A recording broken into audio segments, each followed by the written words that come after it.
Sorry, guys, last couple coming in and then we're going to get rolling. So, welcome to the Winncare Every Lift Matters webinar. Expecting to take about an hour, and please feel free to type any questions you have into the chat as we go. We'll try and answer those as we run through this. But at the end, we do have a short session set aside for Q&A. So if you have got anything you'd like to discuss, please feel free to either type it in the chat or discuss it with us at the end. I'm hosting. My colleague Lee Sherwood has done a lovely presentation to run through Luna. You look at carry bars, specifically using our Luna hoist.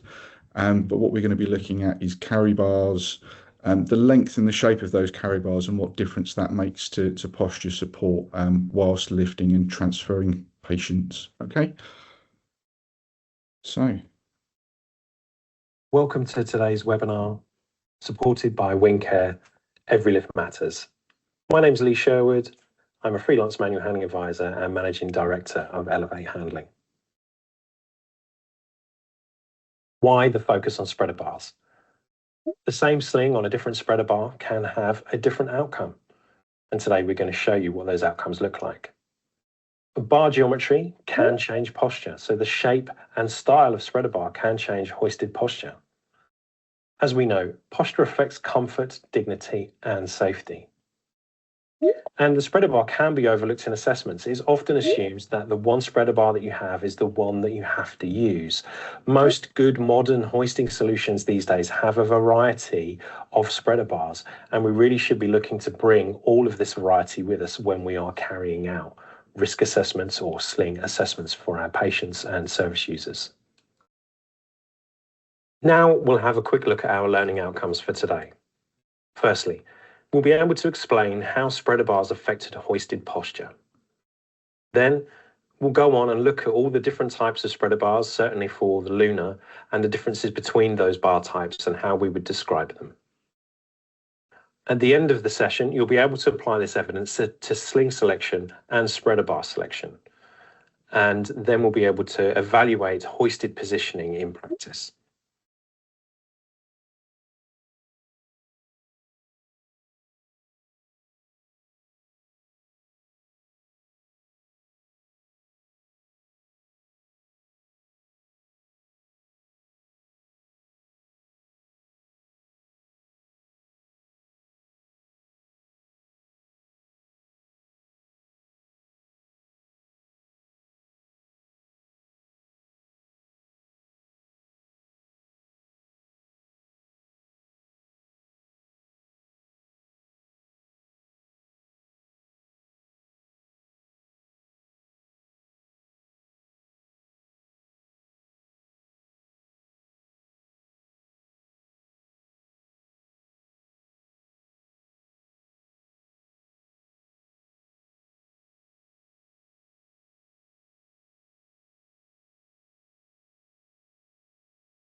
And how the width of a spreader bar can, if a spreader bar is too wide for an individual, it can bring the spreader bar very close to the face and can make hoisting quite challenging, both for the client and the patient, and for our staff who are trying to maneuver a hoist that ends up quite close to the face. But you get a very upright very upright hoist with very wide spreader bars.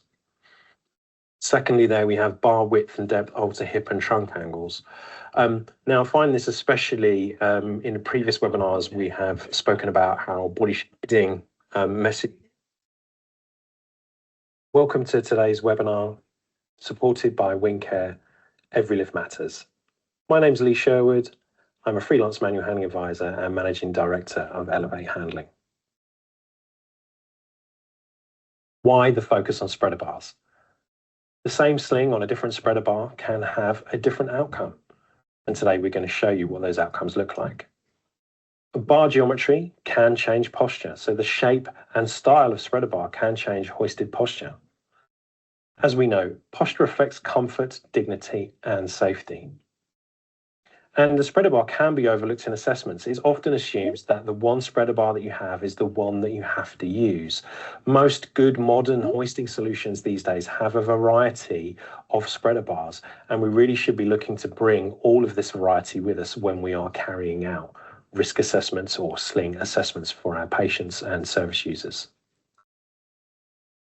Now we'll have a quick look at our learning outcomes for today. Firstly, we'll be able to explain how spreader bars affected hoisted posture. Then we'll go on and look at all the different types of spreader bars, certainly for the Luna, and the differences between those bar types and how we would describe them. At the end of the session, you'll be able to apply this evidence to sling selection and spreader bar selection. And then we'll be able to evaluate hoisted positioning in practice. Here, the overriding message for today really is that a spreader bar and a sling are one system. They are a combined holistic system. As I said previously, more and more hoists have the ability to have these different spreader bars. It's hop swap spreader bars, very, very easy to change. And it is really unlocking the power of that to have different outcomes for your patients and your clients. So the evidence base. When I started looking for research into efficacy of spreader bars and the impact of spreader bars can have on a hoisted individual, I had to go all the way back to 1998 to find some relevant research. The main findings of that research are summarized on the slide on the screen at the moment. And if anybody wants to have a copy of that research, I have a copy of that research paper that I'm pleased to send on. In fact, it's so old, it looked like it was made using a word processor and then scanned in. So the 3 points here are spreader bar design directly affects sitting posture. This is something I think is intrinsically true. Everybody that is hoisting individuals on a regular basis has a really good understanding of how true this is, and how the width of a spreader bar can, if a spreader bar is too wide for an individual, it can bring the spreader bar very close to the face and can make hoisting quite challenging, both for the client and the patient, and for our staff who are trying to maneuver a hoist that ends up quite close to the face. But you get a very upright, very upright hoist with very wide spreader bars. Secondly, there we have bar width and depth alter hip and trunk angles. Now, I find this especially in the previous webinars, we have spoken about how body shape affects posture when it comes to larger patients, and how body shape affects in-bed positioning, and how when we're looking to hoist a larger patient, we would always use, at the very minimum, I would always recommend a 4-point spreader bar. And the further apart those bars are, shoulder and legs, the better the hoisting comfort tends to be, because it kind of changes that hip and trunk angle. The further apart the spreader bar tends to be, the less we end up kind of closing the space in the trunk, so we don't kind of bring the knees towards the shoulders and kind of compress the trunk. And then lastly there, again, it seems like a very obvious thing to say, but I think it's really useful to bear this in mind when we're carrying out risk assessments and we're looking at sling assessments, is that the sling and the spreader bar work as a combined system. More and more with our modern systems, we're able to change the spreader bars really very easily. And if we're carrying out a sling assessment for somebody, it could always be worth looking at taking 1 or 2 different spreader bars to see how that changes the outcome. And I think that's one of the things that I would like everybody to take away today, is that the sling and the spreader bar are a holistic system. If you've got one spreader bar, that generally, one size fits none. So one spreader bar might fit 80% of the clients and the people that you're working with. However, those 10 or 20%, that's not going to quite work for them. And having the option to change the spreader bar or to carry out a sling assessment with a different spreader bar, I think is going to be in the future more and more commonplace and seen as the standard that we should be working to.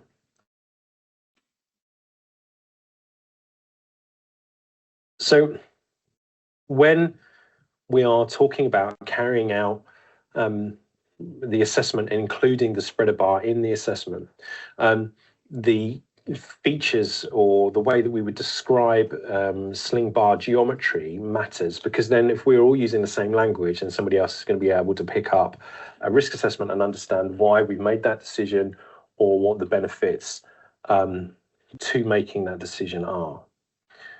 So there are 5 terms there. So we have frontal width, we have front to back or sagittal depth, we have height, we have number of attachment points. It's very common now, I mean, to have 2, 4, and even 6 point attachment spreader bars. And it's important that we understand how that changes kind of either the positioning in the hip or how the 6 point spreader bar can move the hip as we're being hoisted or hold the hip in place, depending on how those attachment points are put in. And then finally, we're looking at dynamic positioning as well. So dynamic positioning really refers to when hoist or the spreader bars are powered, or there are more than one spreader bar that can be powered or moved independently, or whether the whole spreader bar, the angle can be changed on that spreader bar. So let's have a quick look at the slight differences with the first 3.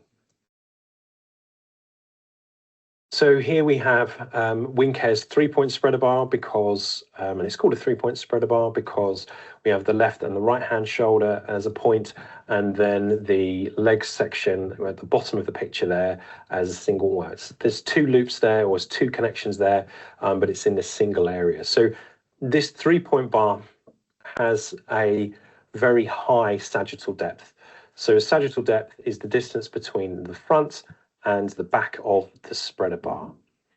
Increased sagittal depth generally tends to lead to more comfortable hoisting with people who struggle with trunk compression or having their shoulders pulled in towards their knees as they're being hoisted. If there is any increased mass across the chest or across the abdomen, that also tends to be a little bit more comfortable. So if we're increasing that sagittal depth, we will kind of increase that area and comfort. And you will see that as we go through and look at the different hoists. So the distance between, if you've got more than 2 sets of attachment points, the distance between the shoulders and the legs, or the front and the back of the spreader bar, is called sagittal depth. So this slide has, again, a picture of the Winncare or Luna 3-point spreader bar, which has 2 arrows on it. So here we're looking at the frontal width. The frontal width is about the width of the spreader bar from shoulder to shoulder, if you like. And one of the reasons that I've put this spreader bar on this slide is because it has 2 frontal widths. So we have the top of the picture there with the spreader bar for the shoulders, which is wider than the bottom of the picture there, which is the spreader bar or the clips or the loops in place for the legs. It is important to remember that frontal width isn't the overall width of a spreader bar. If we have 2 widths, like on the system on screen, or if you're using Arjo Maxi Moves, there's various other hoists as well. Off the top of my head, I can think of like Alico Viking XL, which has a very short sagittal depth. So it's the hoisting points are quite close together, but it does have 2 frontal widths. That can help with increased mass around the legs and with slings with shorter leg attachments. We'll cover off some other points a little bit later on when we look at the hoisting. Lastly, here we are looking at spreader bar height. Now, spreader bar height refers to the attachment point, also where the spreader bar attaches onto the hoist that you're using, either a portable hoist or an overhead or a gantry system, and from there to the lowest point, or the lowest point where the sling attaches onto the spreader bar. Spreader bar height has a couple of impacts. The first impact that spreader bar height would have is that it would normally give you a lower spreader bar height, and that as in the picture shown on screen here, would give you a higher lift. So you'll be able to use whatever lifting system you have in place, either a ceiling track system or a portable hoist, will give you more space to lift into or out of. So again, if somebody's quite tall, it can be quite a useful thing to have a reduced height or the slimmest possible spreader bar, especially if your ceiling height is lower, or if you have a portable hoist and you're looking to hoist somebody who's a bit taller, and also if you are looking to weigh people. If we're putting the weigh scales into the system, often they will reduce the overall lifting height. So the spreader bar height can have a positive impact there. So the sling and bar is one system. It is a holistic system, and we should be looking at it as such. Much better outcomes are always achieved when we have greater choice. And also with the ability to hot swap or quick change, a lot of the spreader bars now on most modern hoists, we're able to adjust the system to the patient, to the client in real time. We're not having to, if we look at the total cost of ownership, for example, at some point, a smaller or narrower spreader bar might be right for somebody if they're a bit younger, for example. And then as they get taller or grow, then we might need to change the size of the spreader bar to help accommodate the right sling.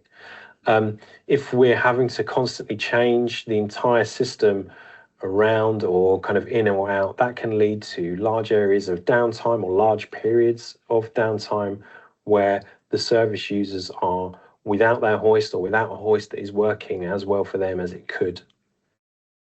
And the things that we want to look at here, the 6 points that we're kind of always looking at, is hip angle, trunk compression or extension, pelvic position, leg abduction or adduction, pain, and dignity. So if we're looking at these and we're including the spreader bar in our sling assessments, we will always, or the majority of time, we'll have a very good outcome. Well, when setting out to look at the different types of spreader bars and how they affect hoisting, we had some decisions to make. There are, as I'm sure everybody is aware, almost infinitely variable slings available on the market. And in order to get this webinar into a time that would allow us to look at the different spreader bars and look at different slings, we chose 3 of the most common types of sling. We also hoisted the same person. I have to say that person was me. Now, I have, at least at time of recording, and hopefully for many, many years to come, I am currently fit in Hale, I have good trunk control, and I'm able to understand and carry out instructions. I have no skin or pressure damage or any kind of long-term physical impairments currently.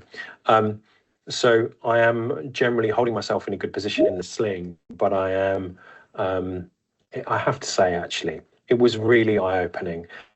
I think if anybody has the time or the ability to be able to be hoisted with different spreader bars in quite quick succession, so you're able to compare how it feels or look at how it changes, and especially filming when we're being hoisted, because it really enables you to have a look at exactly what's going on, or exactly when a change in posture happens, or you can see if the knees start to drop to open up the hips. You can feel where the discomfort is, either on the inside, the outside of the thigh, or across the shoulders. You can feel what it's like if a spreader bar is too close to you.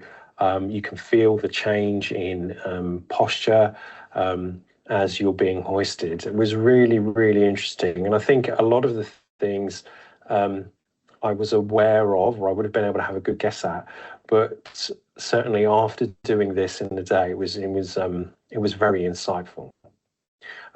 So we used the same person. We used me. We used 3 common sling types, so a split leg or a universal low back sling, a in situ hammock style sling, or an access and a toileting sling. And we used 5 different spreader bars currently available with the Lunar ceiling track system. And we also had an identical hoisting technique. By that, really, what we're talking about is we were using the same loops. So we broadly went for a short shoulder, long leg solution, but the same color loops or the same color attachments were used throughout. So we are looking at an identical kind of hoisting technique and an identical process. So let's move on to the first spreader bar and sling. We're going to look at the slings in order. So we'll look at each sling on each spreader bar rather than flitting between different slings. So the first sling is an access sling, and here it is on the slim spreader bar available on the Lunar. This is probably more likely to be used for our smaller or younger patients, or where space is limited for some reason. But let's have a quick look at the video here.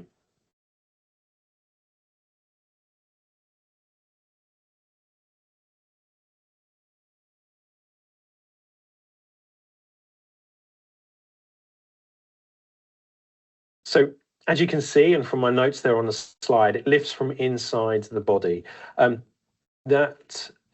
It really pulled, the spreader bar itself was narrower than my shoulders, so it really pulled the sling in, especially kind of across and underneath the armpits. There was minimal pelvic tilt or minimal kind of postural tilt. The narrowness across the shoulders also translated into a pulling or a tightening of both the inside and the outside of the sling with the legs. The spreader bar was positioned quite close to my face during the lift, which wasn't something that I was expecting. I would have normally expected a narrower spreader bar to sit a bit lower. Now, if this was a smaller or a younger person, it could well be that this particular spreader bar actually does either sit substantially lower or quite high above the head. But again, it just goes to say that we should be looking at spreader bars in conjunction with the slings when we are carrying out assessments. There was, little movement in posture and little movement through the hips, but it was very, very uncomfortable. Everything felt very, very close. It wasn't something I would have particularly wanted done again. Here we have the access sling in a medium spreader bar. And let's have a quick look at this video here as we go. So again, we have the same lift. You can see there is a little bit more tilting, but still very minimal pelvic tilt. You look that much more. The spreader bar was lifting in line with the shoulders, so it was much, much more comfortable. It was minimal compression, so it wasn't kind of pulling in across the body. It was kind of pulling in line. And it was much more comfortable around the outside and inside of the thighs. Again, very little kind of postural tilt, very little movement through the hips. It didn't kind of open the body up particularly. The sling didn't ride up or didn't shift because it was being pulled unevenly. Again, the spreader bar is quite close to my face. It's much more, the gap, because it started lower, it was less disconcerting than with the narrow spreader bar.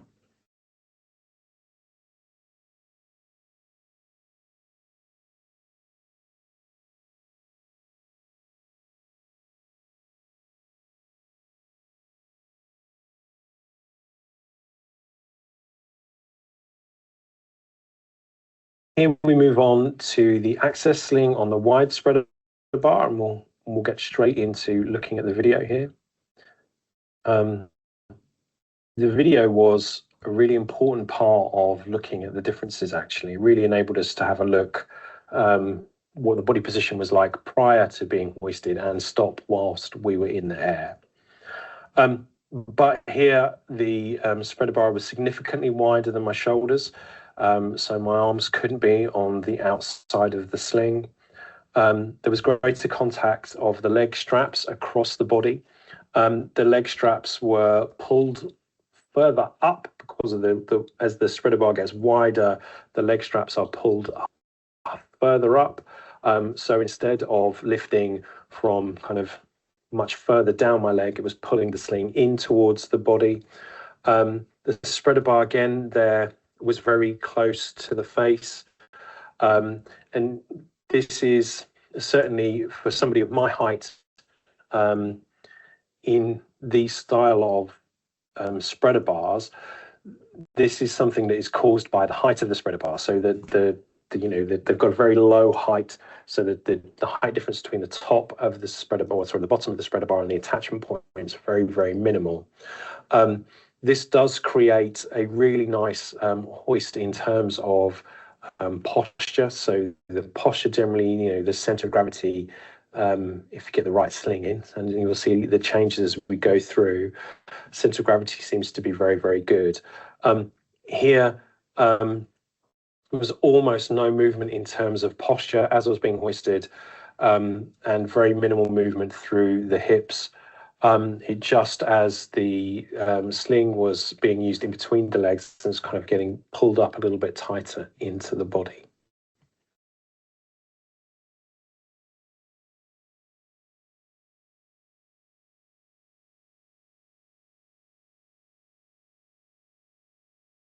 Here we have the access sling on a 3-point spreader bar. Let's get this video going and then we'll go back to it.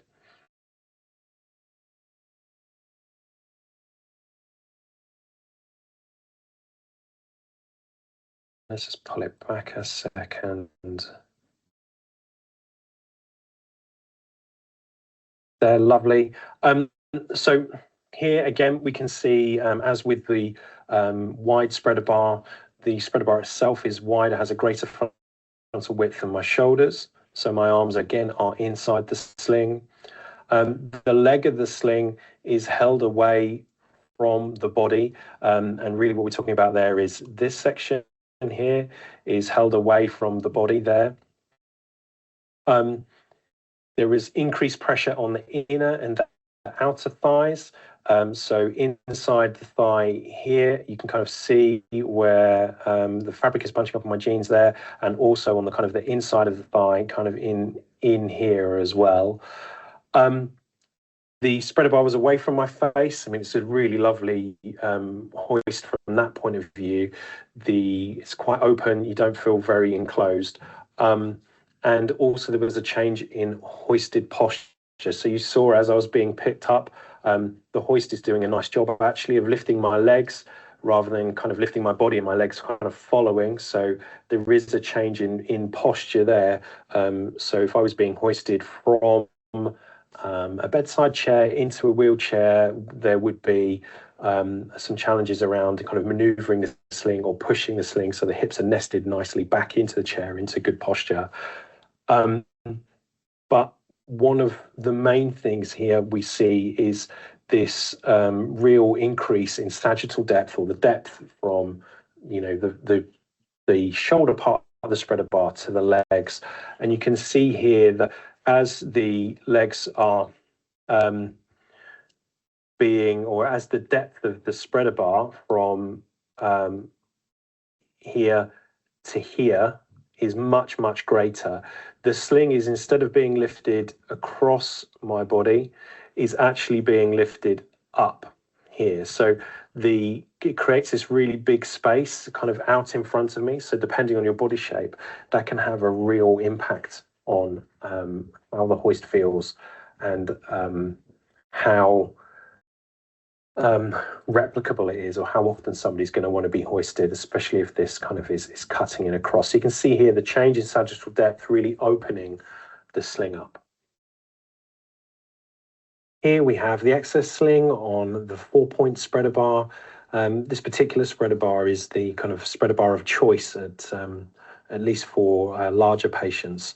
Let's get the video going. We can have a kind of look at that as we go, and we'll stop it in a second. Again, the spreader bar was wider than my shoulders, so my arms were inside the sling. There is great space between the body and the legs, again, as in the previous slide. Really comfortable from that point of view, where the straps of the sling isn't coming across the body or isn't digging in. Certainly doesn't feel or felt less, claustrophobic is not the right word, but less close, So we had the pressure on the inner thigh was released a little bit, but the pressure on the outer thigh was increased. Again, we see a slight change in hoisted posture as we were being hoisted there. The hips came forward. So again, if you were frequently hoisting somebody and you were then frequently having to kind of push on the sling to get those hips nested back into a really good seated posture, that's the kind of thing where certainly a medium spreader bar from that point of view would be a better thing to get, because you get a much more even hoist. There's much less pelvic tilt.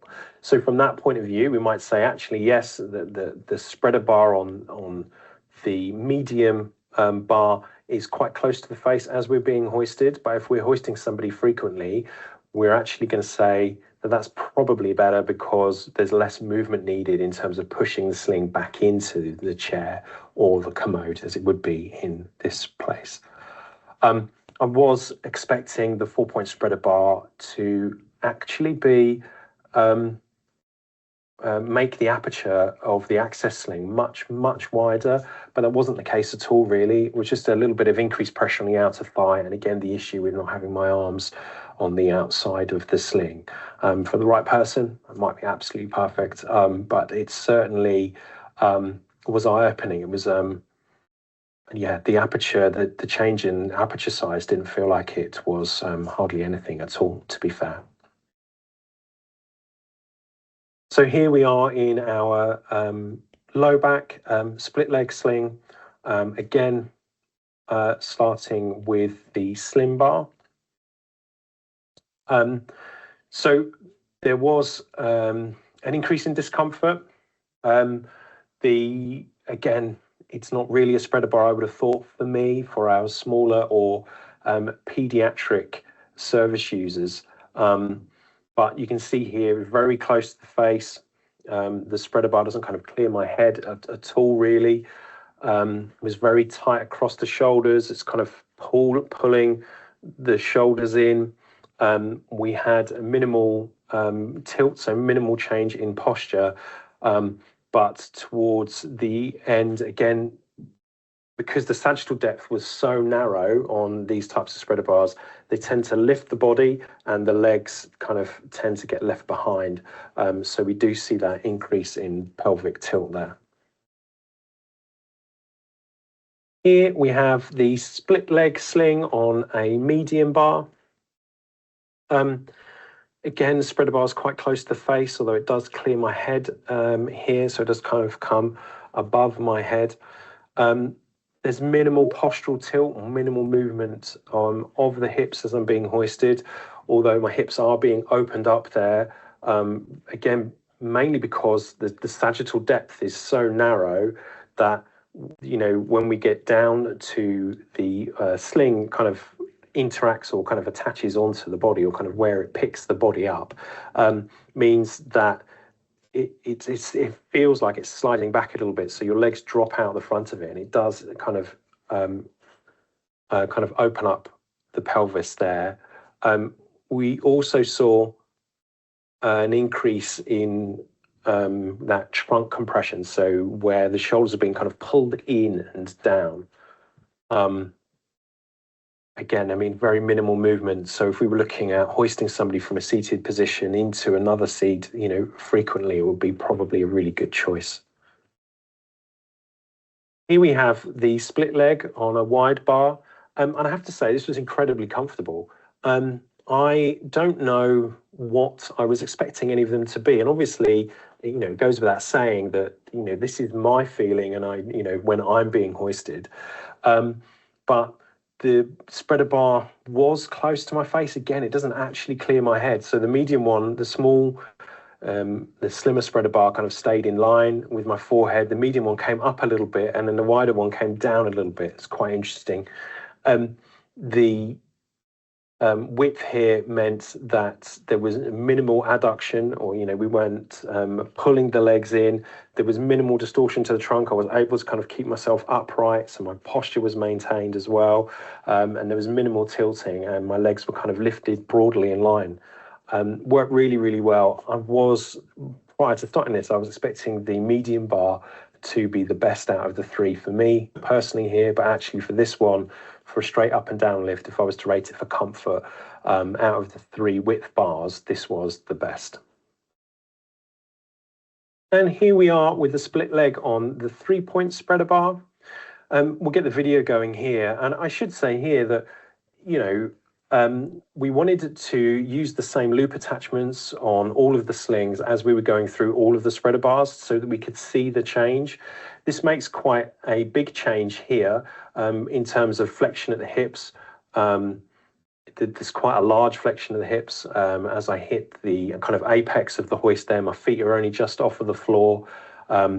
If I was to use this sling with an end user, I would have probably done this first, or hopefully not even done this. I would have probably had a look and gone with a shorter loop on the leg section. But we just wanted to show you here how it looks with the same loops on all of these different spreader bars. So this isn't how I would recommend we hoist anybody, I don't think. But at the same time, it is good to see these kind of changes, I suppose, made a little bit more evident by sticking rigidly to using the same loops. So as I'm being picked up here, we see quite a large, like I say, quite a large flexion in the hips. That in turn, that kind of drop in the hips or the opening up of the hips means that as I'm being hoisted, more of my weight is being pushed down onto the leg section, which makes that more uncomfortable, both on the inside and the outside of the thighs. If you had limited height and we were doing this, you can see here that the sling isn't doing a very good job of picking up the legs. The sling is quite far back from the knee, so it's not picking all of me up. It's just kind of pulling my body up, and my legs, again, are following. Again, just to say, in the real world, I would think I would have shortened the legs on this and it would have given us a different hoist. But this is really to see, same sling, same hoisting technique, how these things change. Here we move on to the split leg with the 4-point spreader bar. Again, if we would have used this, we might have looked, and this is the important point, I suppose, as well, is that there is, again, a large extension of the hips. If we were to go again, or we were to go back and say, oh, actually, I'm going to prescribe the sling, we would go for shorter loops on the hips. But again, this is the point of the webinar, is that we can see here that on spreader bars with a large sagittal depth, it may be that short shoulder, long leg isn't the way to go, and that actually we will probably need to start with the shoulder and the leg loops being a little bit more even. So with this extension of the hips, the center of gravity was pulled into the straps as a result. So again, as the hips drop the legs, the weight is kind of pushed, or the center of gravity, or the legs kind of pull the center of gravity into the leg straps, which causes some discomfort in between the legs and around the thighs. Again, the 4-point spreader bar is great because it has such an open hoist. It has a lot of space. It doesn't feel very claustrophobic. You can see everything that's going on around you. It's really, really good. And here we have really good upright posture. So there's very little change in posture as we're hoisted. Very comfortable. And it was great to be able to see everything that was going on. Next, we move on to our in situ slings. So it's an in situ sling, which is a hammock style sling, so no aperture. This particular one doesn't have any hip tates. And here we start on with the slim bar. We have a large change in seated angle. We have an increased adduction, so the narrowness of the bar, the reduced frontal width is really pulling the legs in. We have increased pressure around the thigh and under the thigh, and we have a little bit of kind of compression in the trunk. We're kind of pulling the shoulders into the chest. So again, if we are using an in situ sling to take somebody from a chair to a wheelchair, because we have such a large change in angle with this system, and again, I think it's safe to say that a slim bar, although I wish I was the right person for a slim bar isn't quite for me, not for my body shape, but that is, again, part of the learning and why we're here, is that we're looking at that change in angle. So if we're having to take somebody from a seated position into another seated position quite regularly, again, we would have to apply some force onto the front of the sling in order to get somebody back and their hips nested nicely back into the chair. Then we move on to the in situ sling on a medium bar. Here, it felt like there was less change in that kind of seated posture, on a seated position. The bar is nicely away from my head and my face. There's limited change to hip angle there, so there's not so much hip extension. So again, for me, if you were hoisting me from a seated position into another seated position, this is probably a great solution because I'm not having to, or staff members aren't having to apply any force. I'm in a nice, good, upright posture. There is no increased pressure on the inside or the outside of the thighs. My legs are being picked up with the hoist, or the hips aren't dropping. So as they're being hoisted, we're not losing any lift height. And then here we are on to the last of the kind of thin sagittal depth, or the single bar spreader bar. So this is the wide. So with the wide bar, one of the things that we're seeing is it really needs to match your shoulders. So there was a limited change in position. We're a little bit more, it felt a little bit more upright.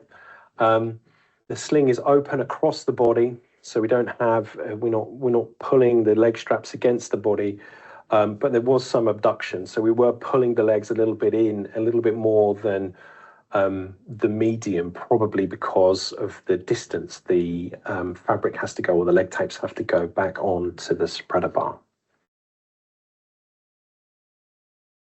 Here we have the in situ sling on the 3-point spreader bar. Again, as the video plays here, it's very upright, so I'm picked up in an upright position. We have, mainly because of the design of the hammock sling, we have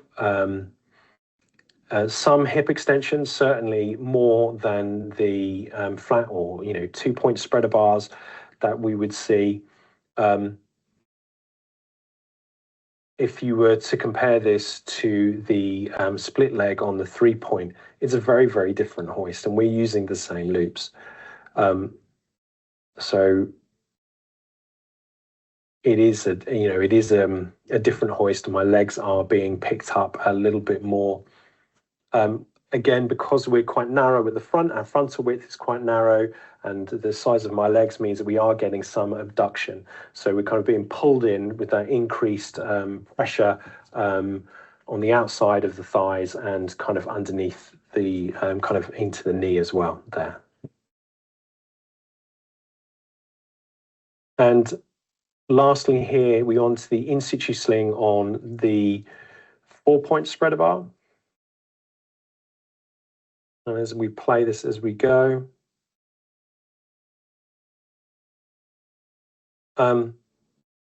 this was, without a shadow of a doubt, the most comfortable sling and hoist bar combination of the day. I was hoisted quite a lot. I could have sat in that for ages.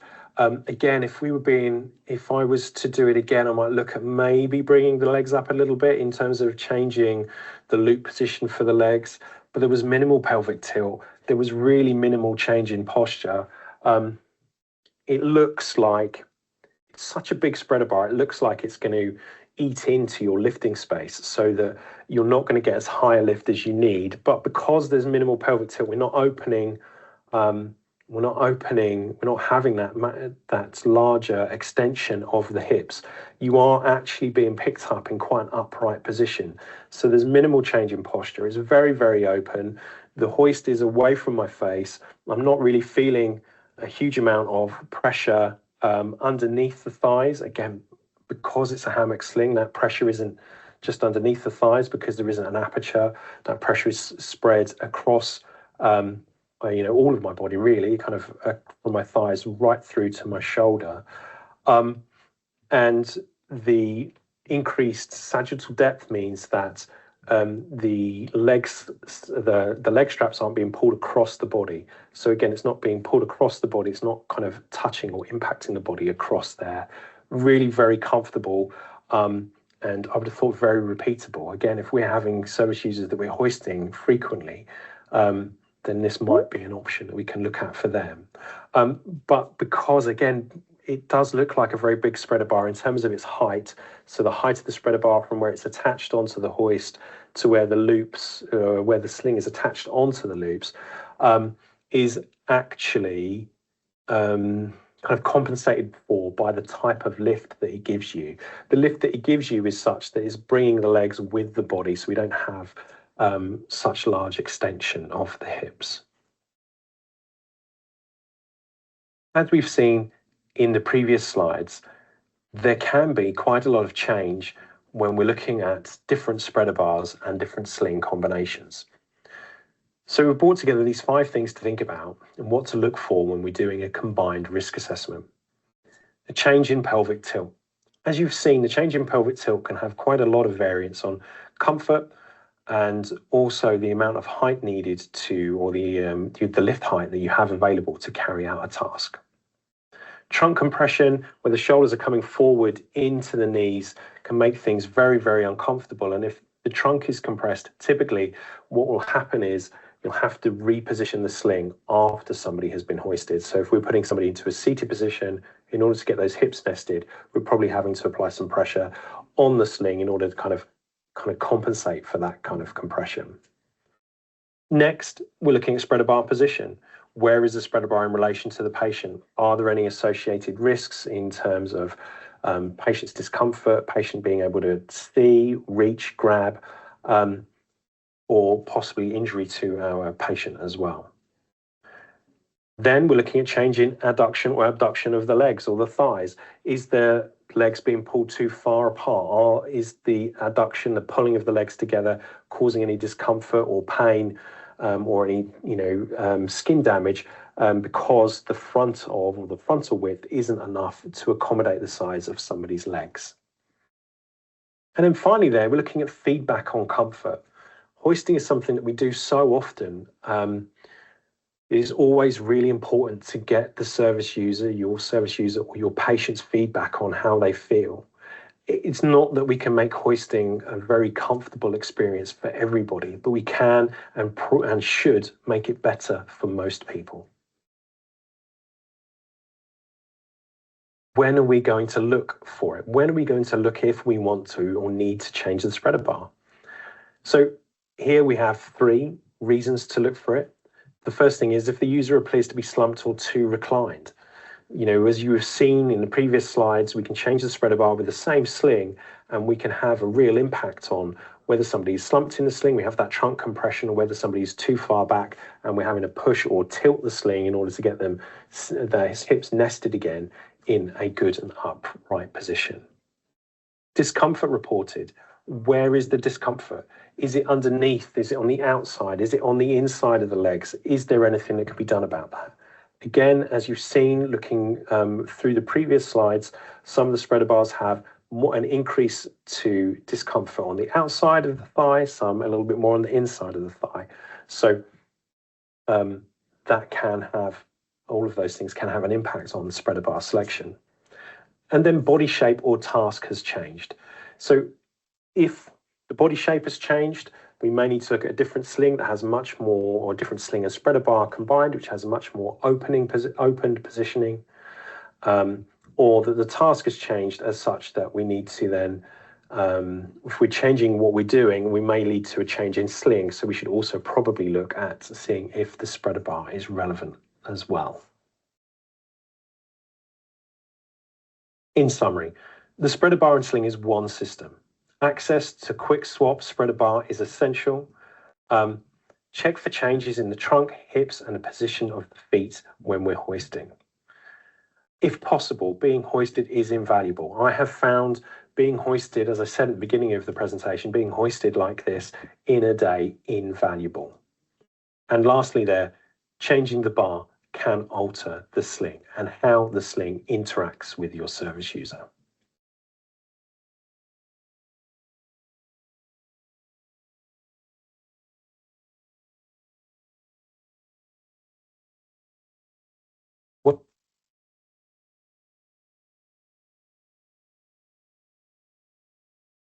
Cool. So thank you, Lee, for that really insightful presentation. So thank you very much.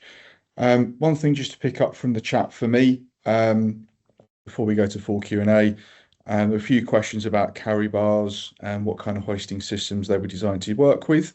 Our carry bars are designed to work with our Luna hoist. So Luna can be mounted into any existing track system. So if you've already got a track system installed and up, in order to use the carry bars in this presentation, you would need to swap out the hoist unit, but you'd obviously be able to keep the track and everything else. It's a really simple thing to swap over. Literally takes about 15 minutes to swap out to a Luna. And then one other question was around using our carry bars with mobile hoists. Again, they're designed to work with Luna, and we do have a mobile gantry system, which is on casters. So if you need to move a system around, take it to patients, that kind of thing, there is a mobile gantry. So that does give you a mobile option for using our carry bars. All of the carry bars, Lunas, etc., are available for next day delivery and warehoused in the West Midlands. So if you do need product delivered, if you do want to swap out a carry bar, give something a trial, let us know. We can get it out to you next day. And then equally, if you'd like to have a go at this yourself, I can bring a gantry system out to you. We can pop it up and happy to have a go at running a similar session to what we've had in the video here with you guys. So going to open it to the floor if you have any questions. Just while we're doing that, we're going to look at a couple of questions that have already come into the chat. So firstly, there were some questions at the beginning of the presentation about some research. So the research was from 1998 and it was Lund et al. And if you want to put your name into the chat, then we can get that sent through to you.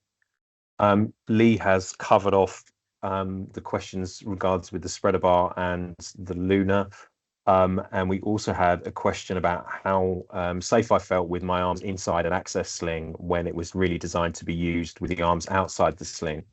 I think the answer is, I am in full control of my body. I have high tone. I'm able to hold myself into the sling, and I was fully aware of what's going on. That probably makes me a really bad candidate for an access sling.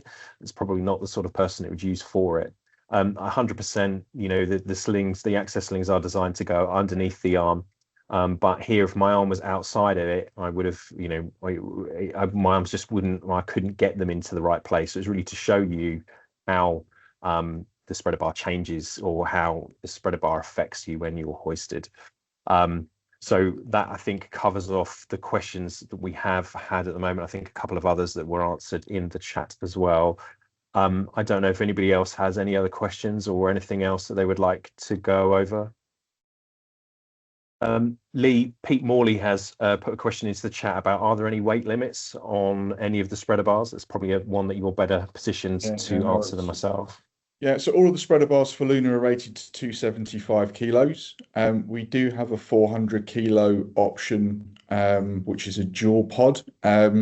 Very, very different style of carry bar, and not part of this presentation, as all the carry bars that were in the presentation in the videos are rated to 275 kilos. And Lee Louise has also asked, what's the rough cost of a Luna system and the spreader bar, excluding tracking? So you're, again, depending on what you're putting it into. So if it's going into a competitor's track, so carry bar, Luna, hand control charger, so the complete kit and setup is probably around £1,500, something like that, Louise. But again, we need to have a look at what's going through. Great. And Alistair's just asked about running a Lola hoist into an existing track from another supplier. Does that require a Lola certificate? Yes, it does. And he's also said to do this with a weight in 15 minutes is ambitious, but I think you were just referring to the amount of time it would take to swap it over rather than so it's just total time.